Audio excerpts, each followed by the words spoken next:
Well, there's one South Carolina family not having to do that drive because they decided not to evacuate. Yeah, you may recall last week we spoke with the Langley family over Facebook video chat. They're originally from Sevier County, but they've been living in Myrtle Beach now for 4 years. The Langleys sharing with us while they were just a few miles inland, they were prepared and alert for Florence to make landfall. Now new at 5, WATE 6 News Side reporter Laura Halm caught back up with them to see just how they weathered the storm. That's laid over on its side to prevent it from getting tipped over and damaged. The Langleys had lived through hurricanes before and this time put plastic on their doors and windows to stop rain from coming inside their home. We just stuck it out. We were stuck inside. Penny Langley saying once Florence hit her neighborhood, it was absolutely fine. It was no worse than any regular bad thunderstorm where I live. We didn't have any water seep in around the doors at all. We still have plenty of junk food in the cabinet, so we're good to go there. I mean, we never lost power. It never even flickered.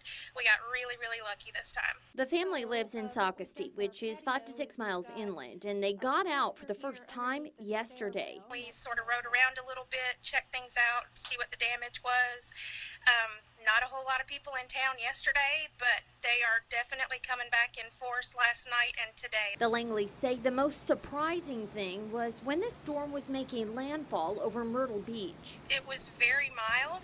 The worst of what we got actually happened yesterday when the outer bands of rain came through. We had some really very severe thunderstorms and several tornado warnings Sunday when we thought the bulk of it was over. While staying at home wasn't the ideal situation, the Langleys are thankful they made it through. Seeing the damage that North Carolina coast got, especially Wilmington and New Bern, it's absolutely heartbreaking.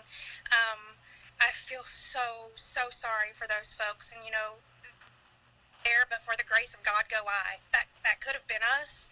I hate that it happened to them.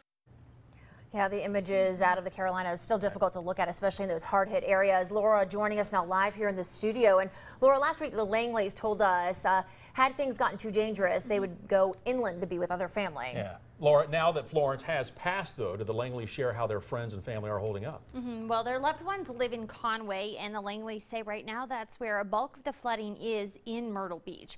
However, in their parents' neighborhood, there are just some tree limbs down, some flooding, along with standing water in their yard, but it's not too bad, and thankfully everyone is doing okay, guys. Well, that's some good news. Yeah, Conway, if you go to Myrtle Beach, you go right through Conway on 501 to get there. You know, coming up tonight at 6, we check in with 6 on Your Side reporter Blake Stevens, who's been covering Florence for us in the Carolinas. He's speaking with people facing the flooding in their own homes. Again, that's coming up tonight at 6 o'clock.